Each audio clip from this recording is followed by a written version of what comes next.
Emakhosini umhlambululi isigodla amanzi nentaba.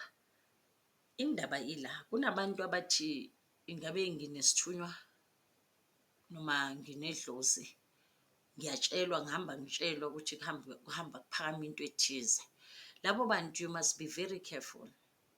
Labo bantu ngasho ukuthi bayaba ama-actor if not ama-actor. Kusuke makuqubuka lelo dlozi noma leso sithunywa, umoya osuke ukhuluma ingaphakathi lakhe, not exactly as kunenkulumo ekhulumayo isithunywa noma idlozi noma ithongo noma umoya oyingcwele kuwona okhulumayo kulo muntu bakacubukelwa idlozi. We are in a season, this season esikuyo nonyaka esikuwo ufuna ukuthi wonke umuntu before December abe ahlambulukile.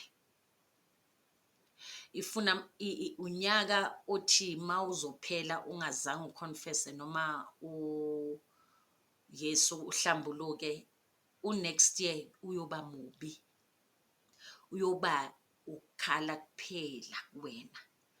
Mhlawumbe ukhohliwe ngoba nina nobulwanenyana nje ubukhona kunina. Now ngizonikhipha ngikhipha phansi kwamatafula, nginikhipha phansi kwamakhaphethi. Loku enikutshalile nicashile kuwona ngizonikhipha kuwona because of now into ekhona efunakalayo. Mhlawumbe ukhohliwe uma lokhu kokukhipha izisu into esesiyijwayele, i-must le ekufanele ilungiswe. Kukhona abantu abaye bathatha into kancane bazitshela ukuthi hayi into encane, kanti namhlanje sababophile. Uma uke wawishela ingane kamakhelwane noma ingane yomntanakini into embi, wangamfisela into enhle, woza uhlambuluka. Sinomlilo wentaba nge-8, woza uhlambuluka. Sifuna abantu bahlambuluke this year. Nanoma ungezanga kumina kodwa yenza sure ukuthi ubone imistake yakho. Nala uyolashwa khona kwamele uyohlambuluka, uthi ngicela ukuhlambuluka. Uma kukhonakala ukuthi uyokhuluma naye lowo muntu loyo omenze kabi, hamba ngoba isibopho sakho silapho. Ngisanikhumbuza eyokucala lokhu abortion, ukukhipha isisu is very important ukuthi ubhekane nakho ngoba umbulali ngokukamoya. Sithi masihlola sikuthola ugcwele igazi. Kube khona lokhu komshado nomkipito. Uma wazi ukuthi lo mshado utholile namhlanje umshado wangena ngawo ngenxa yomuthi noma le relationship okuyo yomkipito wangena ngomuthi, both men ngoba amadoda aphenduke abathakathi.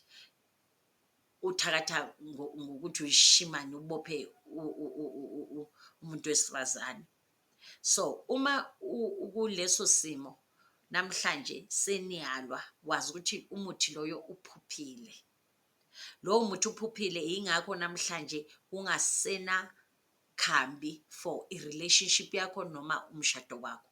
Akusena lutho kodwa ama-result alento enginitshela yona niwabone ey'nganeni. Iy'ngane zenu seziyasangana, iy'ngane zenu azisekho esimeni esi-right. Ingane ingahlakanipha iphume esikolweni ingatholi umsebenzi, abe nebhadi nje umntana, kube umntana nje webhadi. Ziningi izinto esingazibala ngomntana oyenziwe ngenxa yomuthi. Remember as wena umenzi owumpetha womuthi, uthe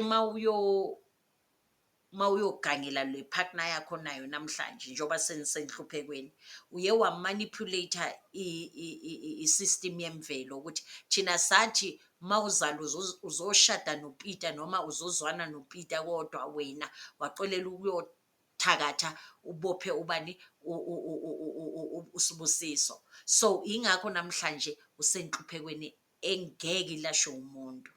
So buyelani kwimvelo niyohlambuluka ukuthi ngenze ukuthi nokuthi. Abantu ababulayela, of course leyo ihamba phambili. Kubuye futhi ngifuna lezi zinto ezincane la, all these small details enizitshela ukuthi hhayi ayikuyenza ukuthi ube nesono. Namhlanje iy'ngane zakho zibophekile ngoba wawishela into embi ngale kwamakhelwane.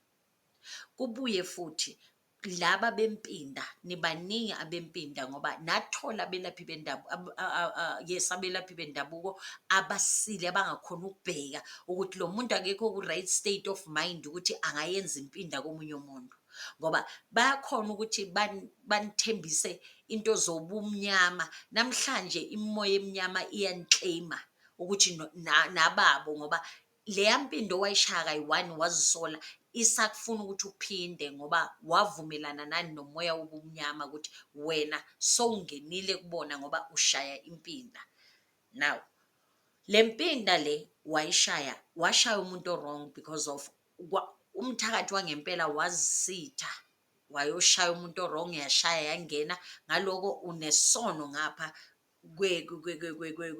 kwelikhanyayo, ngale kwamoya basakudimanda ukuthi uqhubeke ngokuloku umosha. So yingakho namhlanje we are between i-good and bad spiritually, ekudinga ukuthi wenzeni, uhlambuluke namhlanje.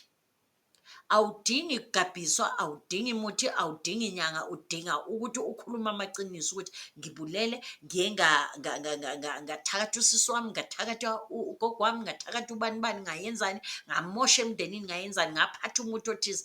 Wonke lawo ma-confessions ayafunakala.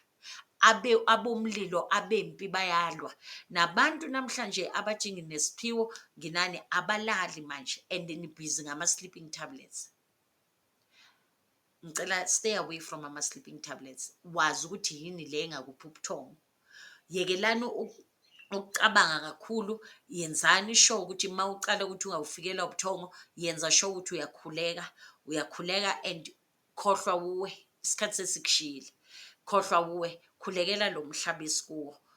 Now seyakubonisa ukuthi yebo unesiphiwo. Lento icale February unyaka mawucala, abantu abalali babhizi ngama-sleeping tablets. Yekelani ama-sleeping tablets, imimoya emibi iyanijampa ebusuku, so yekelani ama-sleeping tablets. Upart 2 uyeza, kodwa ngizoqinisela kwile ndaba lesi zama-small details ukuthi ungazitshela ukuthi iphelele lapho. Uma namhlanje usawubisha into embi for enye ingane, wazi ukuthi namhlanje zakhe iy'ngane ziboshwe yini. Uma uke wadlisa wabopha umuntu wesilisa noma umuntu wesifazane, wazi ukuthi inhlupheko yakho iphuma lapho. Anikele ukuzenza ngathi izinto anizazi, nizikhohliwe thingisho njalo. Yekelani ukucasha, phumani-ke manje emakhosini. Please don't forget to like and subscribe.